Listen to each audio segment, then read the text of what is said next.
안녕하세요. 오늘은 이제 출애굽기 6장 14절부터 7장 13절까지 보겠습니다. 그래서 6장 14절부터는 족보가 나오죠. 모세와 아론의 조상에 대해서 나오는데 우리가 성경에 이제 중간중간 이렇게 족보가 나올 때는 이 족보가 굉장히 중요하기 때문에 그냥 넘어가면 안 되고 여기서 나오는 족보대로 이렇게 쭉 그림을 그려보는 것이 참 좋은 것 같아요. 그렇게 하다 보면 이 족보가 말하려고 하는 것이 무엇인지를 알게 되거든요. 여기서는 지금 그들의 조상을 따라 집의 어른은 이러하니라 이러면서 장자 르우벤의 이제 아들들 또 시므온의 아들들이 나오고 그 다음에 레위의 아들들이 나오는데 그 뒤에 이제 유다는 나오지 않고 레위의 아들들에 대해서 이제 계속해서 나와요. 그러니까 레위의 아들들에 대해서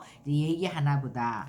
그래서 레위의 아들들의 이름은 이러하니 게르손과 고핫과 무라리가 있어요. 그래서 이제 게르손의 아들들 또 고핫의 아들들 무라리의 아들들이 나오는데 그 이제 고핫의 아들에 대해서 고핫의 아들은 아므람과 이스할과 헤브론과 우시엘이란 말이에요. 그런데 그 이제 고핫의 아들들에 대해서 더 나와요. 그러니까 아므람하고 이제 무라리는 이제 고까지 아들들까지만 나오는데 그 아므람이 그들의 아버지의 누이 요게벳을 아내로 맞이하여. 그러니까 아므람은 고모랑 결혼을 한 거죠. 그러니까 지금으로 생각하면 너무 이상한데 이제 그 당시에는 그렇게 했죠.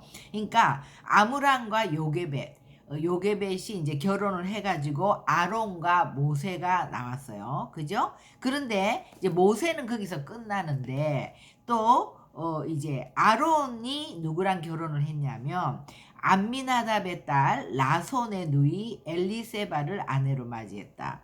그러니까 암미나답의 딸인데 나손의 누이 이러면 이 암미나답 나손은 유다 지파예요. 그러니까 이 모세의 아내가 된 엘리세바는 유다 지파예요. 그죠? 그래서 이 나손은 나중에도 유다 지파에서 항상 그 앞장서서 나가는 그런 집안이죠. 그래서 아론은 이런 말하자면 뼈대 있는 믿음이 있는 그런 가문에 엘리세바를 아내로 맞았다는 거죠. 그래서 아론과 엘리세바 사이에서 나답과 아비우와 엘르아살과 이다말이 나왔다.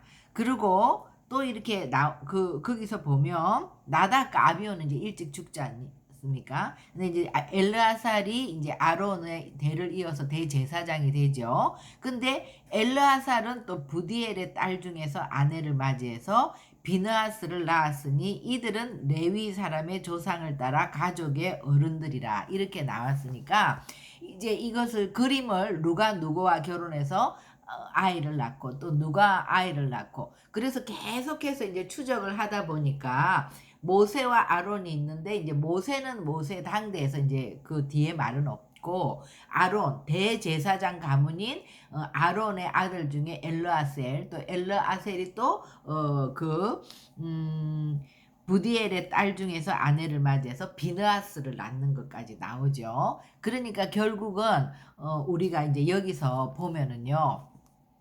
결혼이 굉장히 중요하다는 메시지인 것 같아요. 그러니까 고핫의 아들 중에서 아므람, 그죠?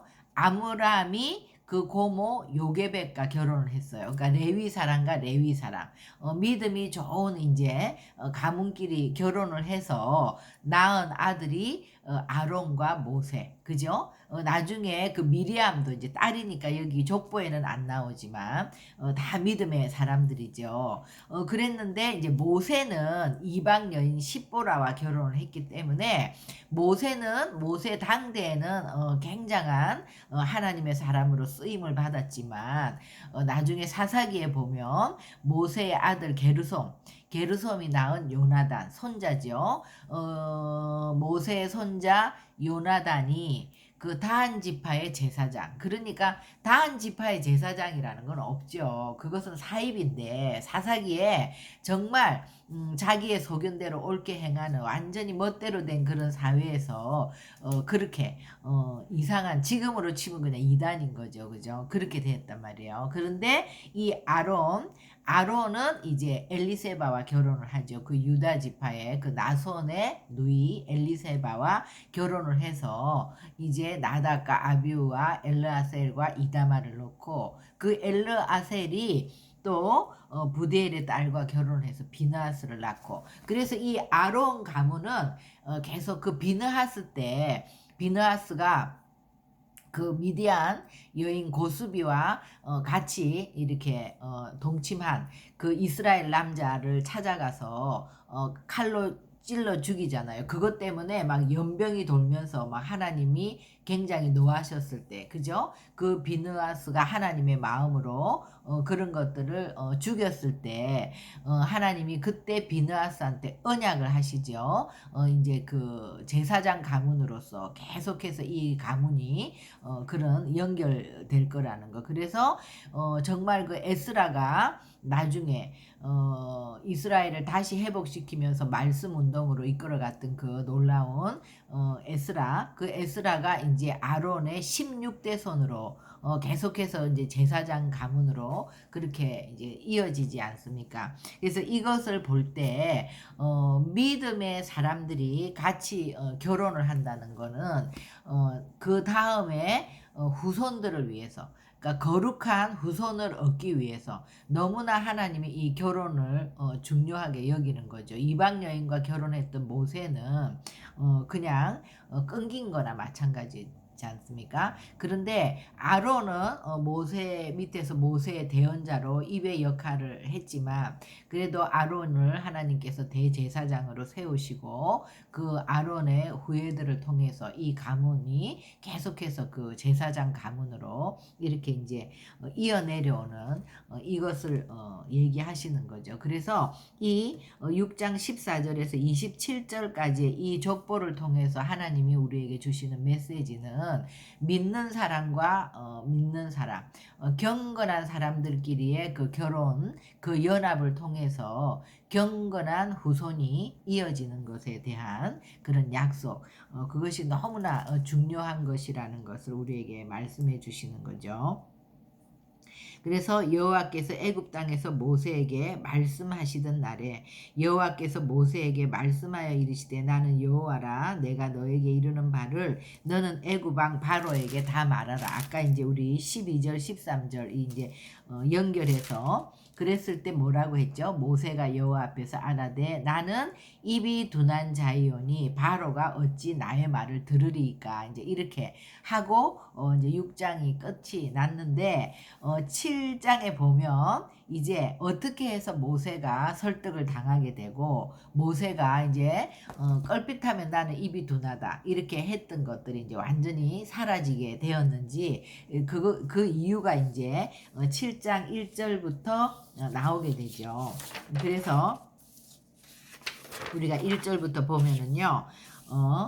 내가 너에게 명령한 여호와께서 모세에게 이르시되 볼지어다 내가 너를 바로에게 신같이 되게 하였은즉 내 형 아론은 내 대언자가 되리니. 그러니까 신같이 된다는 말이 이것은 뭐냐 하면 그러니까 여기서 신같이 되게 하였은즉 이거는 엘로힘 그러니까 하나님의 어떤 전능하심을 부어주겠다는 거예요. 그러니까 하나님은 모든 것에 있어서 전능하신 하나님, 엘샤다이의 하나님인데 하나님이 어떤 사람을 불러서 기름을 부으시고 그 사람을 사용할 때는 어떤 한 부분에 있어서는 그 하나님의 전능하심, 그 엘로힘의 그것을 부어주신다는 거죠. 그러니까 은사를 통해서 하나님의 전능하심이 나가는 거죠. 그래서 네가 바로에게 신과 같이 되게 내가 하겠다. 바로 앞에 이제 모세가 섰을 때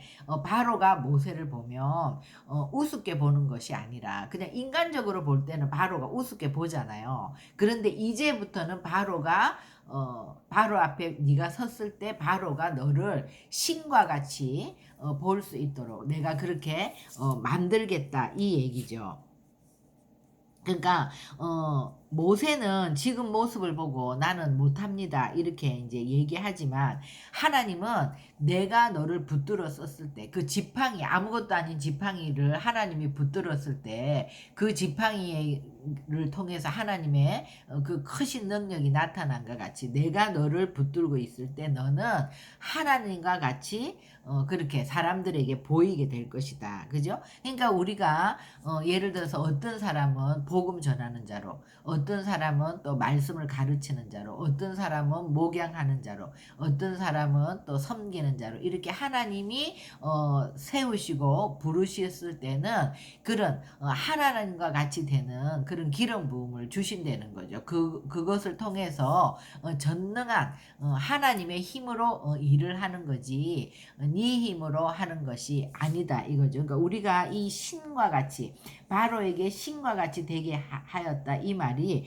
시편 82편에 보면은 시편 82편 우리가 한번 찾아볼게요. 하나님은 신들의 모임 가운데 서시며 하나님은 그들 가운데서 재판하시느니라. 너희가 불공평한 판단을 하며 악인의 납보기를 언제까지 하려느냐. 가난한 자와 고아를 위하여 판단하며 곤란한 자와 빈궁한 자에게 공의를 베풀지며 가난한 자와 궁핍한 자를 구원하여 악인들의 손에서 건질지니라 하시는도다. 그들은 알지도 못하고 깨닫지도 못하여 흑암 중에 왕래하니 땅의 모든 터가 흔들리도다. 내가 말하기를 너희는 신들이며 다 지존자의 아들들이라 하였으나 그러나 너희는 사람처럼 죽고 고간의 하나같이 넘어지리로다. 그러니까 하나님이 재판관들에게 하나님의 지혜를 주셨다는 거예요. 세상의 지혜가 아니라 하나님의 그런 전능한 정말 온전한 그런 하나님의 지혜를 부어주셨는데 그 사명을 감당할 때는 하나님의 신과 같이 될 것인데 그것을 감당하지 않으면 여기 7절에 그냥 사람처럼 죽고 고간에 하나같이 넘어지리라. 근데 이 사람들이 그 재판관이 너무나 중요하기 때문에 하나님이 재판관들을 세우시고 그런 신과 같은 하나님의 지혜를 부어줬는데 이 사람들이 하나님 앞에서 그렇게 하나님의 지혜로 그런 공의로 판단을 안 했죠. 베풀지를 않고 결국은 이렇게 다 죽고 넘어진다는 거죠. 그러니까 하나님의 일을 할 때 우리가 사명자로 살 때 그때 하나님이 그를 통해서 나타나시고 하나님이 영광을 받는데 이 사명대로 살지 않으면 그런 것들이 다 정말 넘어지고 그렇게 된다는 거죠. 그래서 우리가 반드시 이 기름 부음을 받으려면 하나님 앞에서 이렇게 사명자로 살 때 내가 너를 신과 같이 하겠다. 이 말은 뭐 내가 신이다 이것이 아니라 하나님의 그런 전능하심이 그 부분에 있어서 나타나게 하신다는 이야기죠. 2절에 내가 너에게 명령한 바를 너는 네 형 아론에게 말하고 그는 바로에게 말하여 그에게 이스라엘 자손을 그 땅에서 내보내게 할지니라. 그러니까 하나님이 주시는 말을 그대로 아론에게 말하고 또 아론은 그대로 바로에게 말하면서 그렇게 내가 너희에게 준 사명을 그대로 감당할 때 하나님께서 그런 놀라운 신과 같은 능력을 엘로힘 그런 것들을 주신다는 거죠. 3절에 내가 바로의 마음을 완악하게 하고 내 표징과 내 이적을 애굽 땅에서 많이 행할 것이나 그러니까 바로가 지금 완악하잖아요. 먼저 번에도 설명했지만 하나님이 계속 완악하게 하시는 건 아니에요. 왜냐? 하나님은 완악하신 분이 아니고 하나님은 악이 아니기 때문에 하나님이 사람을 완악하게 하지는 않아요. 근데 바로가 원래 완악했기 때문에 그 완악한 대로 하나님이 두시는 거예요. 그래서 그 완악한 바로를 쓰시는 거죠. 그죠? 그러니까 왜 하나님이 바로의 마음을 완악하게 만드시나 그것은 신학적으로 이제 그렇게 하는 건 있을 수가 없는 거죠. 그죠? 하나님은 누구를 완악하게 하고 악하게 하는 분이 아니라 원래 바로의 마음이 강팍한데 그 강팍한 마음을 하나님이 돌이키지 않으시고 계속해서 그냥 내버려 둔다는 얘기라고 했죠.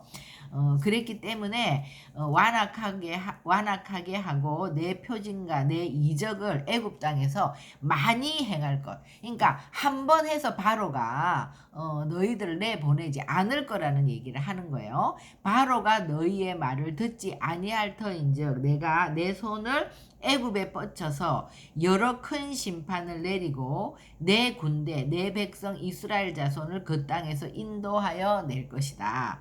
내가 내 손을 애굽 위에 펴서 이스라엘 자손을 그 땅에서 인도하여 낼 때에야 애굽 사람이 나를 여호와인 줄 알리라 하시매. 그러니까 이 말이 두 번 나오죠. 내가 내 손을 애굽에 뻗쳐서 내가 내 손을 애굽 땅에 펼쳐서 그 말은 하나님께서 이제 이런 놀라운 이적들을 한 번, 두 번이 아니라 계속해서 펼쳐 나갈 때 이제 결국은 이스라엘 백성 내 군대라고 얘기하죠. 그죠? 이스라엘 백성은 군대가 아니잖아요. 근데 하나님의 관점에서는 이들은 나의 군대, 내 백성 나의 군대 이스라엘 자손을 그 땅에서 인도하여 낼 것이라.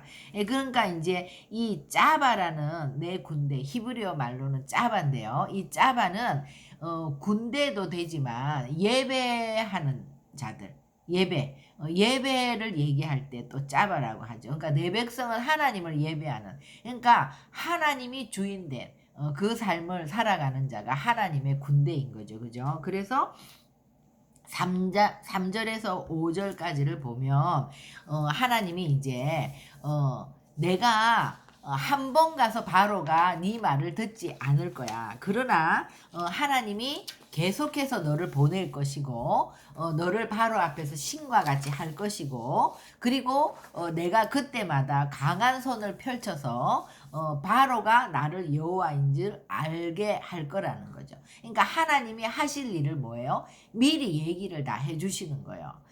그러기 때문에 그런데 하나님이 여기서 내가 10번을 할 거야 이렇게는 얘기하지 않죠. 몇 번인지는 몰라요.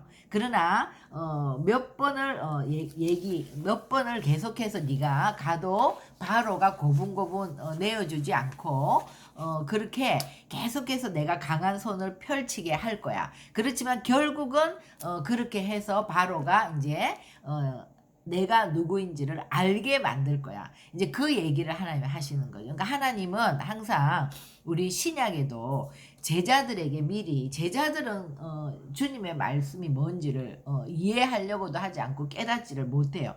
그럼에도 불구하고 계속 나는 십자가에 죽게 될 것이고 또 3일 만에 부활할 것이고 또 너희보다 먼저 갈릴리로 가서 너희들을 이제 또 준비시키고 그리고 성천하시고 성령을 보내주시고 이런 것들에 대해서 미리 말씀을 하시잖아요. 그러니까 그때 당시는 모르는데 나중에 주님이 십자가에 돌아가시고 나서 제자들이 그 하신 말씀을 다시 깨닫게 되잖아요. 그런 것처럼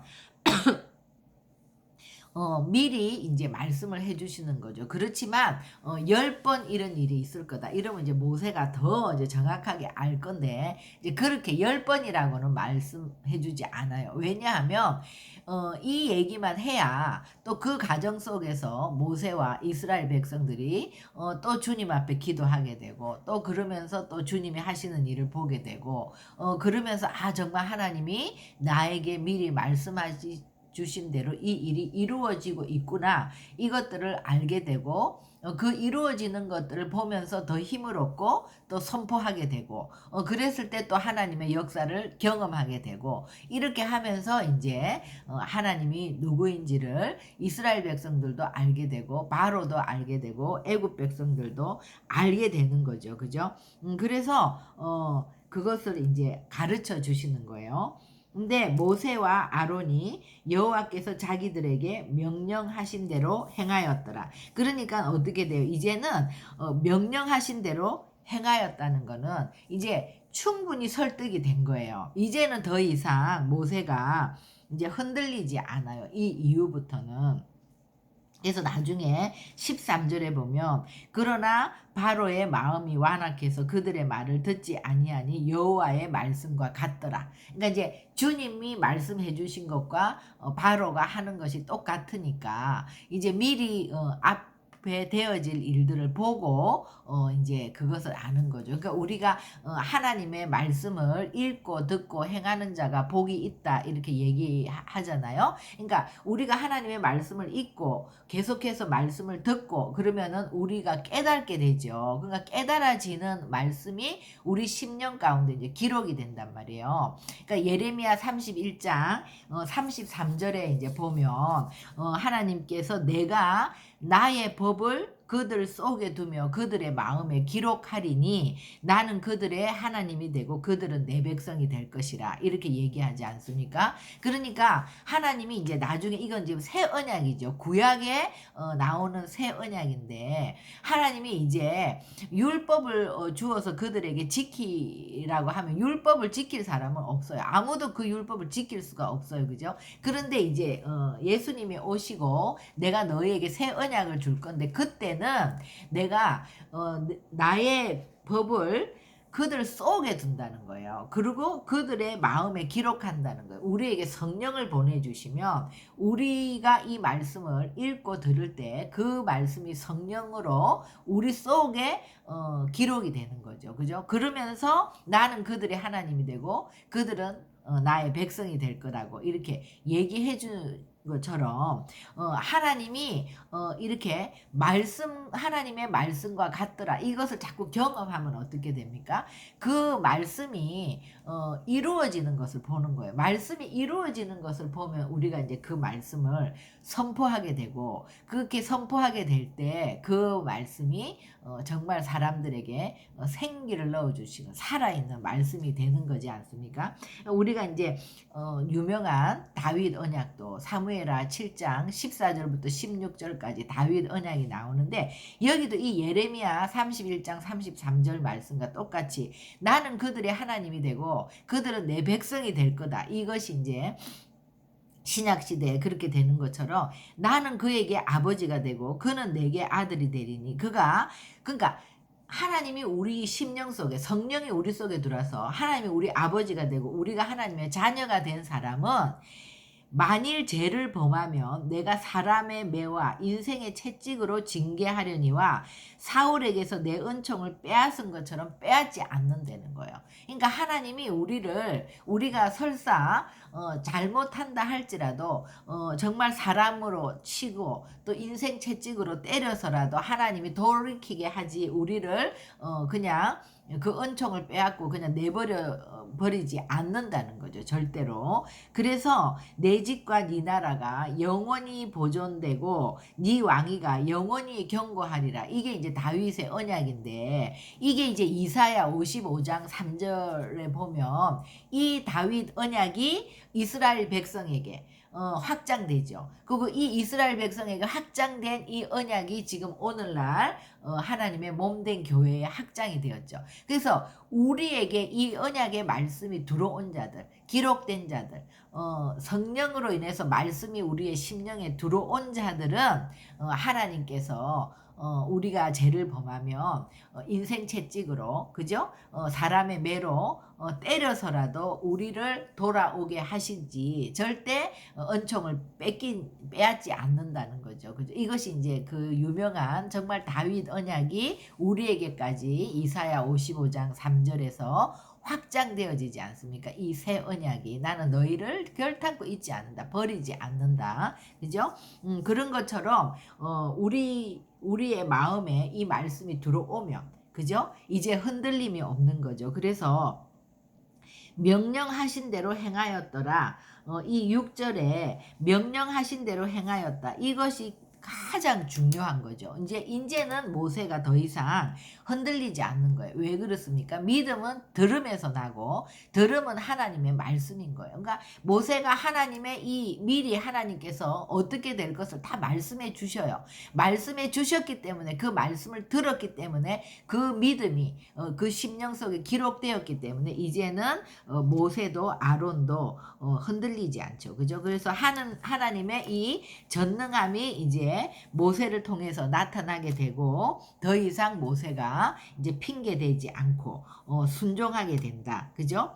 그런데 7절에 보면 그들이 바로에게 말할 때 모세는 80세였고 아론은 83세였더라. 그러니까 80세, 83세라는 것은 물론 지금보다는 그때 오래 살았기 때문에 지금과 같지는 않지만 어쨌든 이 80세나 83세가 젊은 나이는 아니지 않습니까? 이 민족을 인도해 나가기에는 정말 인간적으로 볼 때는 나이가 많은 건데 이 나이와 상관없이 80세, 83세인 이 정말 노인들이 이 일을 했다는 것은 이것은 모세가 한 것이 아니라 아론이 한 것이 아니라 하나님이 하셨다는 것을 강조하시는 거죠. 그죠? 그리고 또 이 아론은 3살 위인 모세보다 형인데 정말 그 모세는 아론에게 있어서 하나님과 같이 되고 아론은 모세에게 완전히 정말 그 대언자로서 깍듯이 이제 그 건의 질서 가운데 움직였다. 이것도 보면 모세도 귀하지만 아론도 정말 순종하면서 그 하나님의 사명을 감당한 그 아론도 굉장히 귀한 거죠. 그죠? 그래서 여호와께서 모세와 아론에게 말씀하여 이르시되. 그러니까 이제 8절부터는요. 이제 계속해서 모세가 토를 다는 것이 없어요. 언제나 여호와께서 모세와 아론에게 말씀하여 이르시되 이제 이 패턴으로 계속해서 나가게 되죠. 바로가 너희에게 이르기를 너희는 이적을 보이라 하거든 너는 아론에게 말하기를 너의 지팡이를 들어서 바로 앞에 던지라. 그것이 뱀이 되리라. 그래서 이제 지팡이를 던진단 말이에요. 그러니까 뱀이 됐거든요. 그러니까 바로도 현인과 마술사들을 불러서 똑같이 이제 하는데 그들은 진짜 지팡이가 뱀이 되는 것이 아니라 애굽의 요술사들도 그들의 요술로 그와 같이 행하다. 그러니까 요술은 알죠. 요술로 하는 거예요. 눈속임을 하는 거죠. 그래서 각 사람이 지팡이를 던짐에 뱀이 되었으나 아론의 지팡이가 그들의 지팡이를 삼키니라. 그러니까 아론의 뱀이 그들의 뱀을 삼켰다는 것은 이제 앞으로 계속해서 이제 일어날 이 일들을 암시하는 거죠. 이 뱀, 코브라는 왕의 상징인데, 그러니까 바로의 상징이란 말이에요. 그죠? 근데 이 세상신, 이 바로를 하나님께서 이 신을 삼켰다는 것은 이제 하나님이 세상을 이기고 승리하는 거 이제 앞으로 계속해서 이제 하나님의 승리하실 그 일들을 상징하는 거죠. 그러나 바로의 마음이 완악해서 그러니까 아론의 지팡이가 그들의 지팡이를 삼켜도 바로의 마음이 완악해서 그들의 말을 듣지 아니하니 여호와의 말씀과 같더라. 이제는 말씀에 의지하는 거예요. 그죠? 그래서 세상은 하나님을 절대 이길 수 없다. 그죠? 그래서 이제 하나님은 언제나 모세와 아론과 같이 나이가 많아서 정말 힘이 없어서 정말 그럴 때에 그죠? 내가 연약하고 부족할 때 우리는 정말 입이 둔할 때 우리는 도저히 그 일을 감당할 수 없을 때 그런 자들을 불러서 하나님이 정말 사용하시지만 하나님이 말씀으로 정말 아버지 하나님께 순종할 때 하나님 앞에 붙들린 자는 하나님의 능력을 나타내는 거죠. 그래서 그 하나님의 전능하심 엘로힘의 역사가 이들을 통해서 나타나게 되는 것이고 하나님은 정말 세상을 이기는 하나님이신 것을 나타내시는 거죠. 그래서 절대 세상은 하나님을 이길 수 없다. 그래서 오늘은 우리가 이제 이까지 하면서 다음 주부터 이제 다음 시간부터 첫째 재앙부터 이제 일어날 텐데요. 그것들을 지금 암시해 주신 것으로 오늘의 말씀은 이제 끝내겠습니다. 우리 기도하시겠습니다. 하나님 계속해서 이제 모세는 자신이 없고 정말 보낼 만한 자를 보내십시오. 또 나는 입이 둔한 자입니다. 나는 할 수 없습니다. 끊임없이 거절하고 또 설득해서 왔지만 실제로 바로 앞에서 가기도 전에 이스라엘 백성들이 그를 거절하는 것들을 통해서 그가 정말 가장 약한 부분이 정말 터치될 때 또 힘을 잃고 아버지 앞에 기도했습니다. 그때 하나님은 정말 모세에게 앞으로 일어날 일들을 다 말씀해 주셨기 때문에 이제 더 이상 모세와 아론이 흔들리지 않고 실제로 이스라엘 백성들에게도 가서 말하고 바로 앞에서 서서 또 이런 이적을 행할 때 이제는 바로가 완악해져도 하나님이 미리 그 부분을 다 말씀해 주셨기 때문에 그것에 대해서 하나님의 말씀과 같더라. 이렇게 정말 그들이 흔들리지 않으며 이 이제 사명을 감당하게 되는 것을 봅니다. 하나님 정말 우리 모두에게도 그 부르심의 소명 가운데 저희들을 불러주시고 또 우리가 그 사명을 아버지 앞에 감당할 수 있는 기름 부음을 주셔서 하나님의 그 엘로힘 그 전능하심 하나님의 신이 임하셔서 아버지 하나님 우리의 약함과 우리의 연약함과 상관없이 하나님의 일하심을 세상 사람들이 볼 수 있도록 그래서 모두가 우리를 통하여 전능하신 하나님을 볼 수 있도록 인도하여 주시옵소서. 역사하실 주님을 찬양하며 감사하고 예수님의 이름으로 기도합니다. 아멘.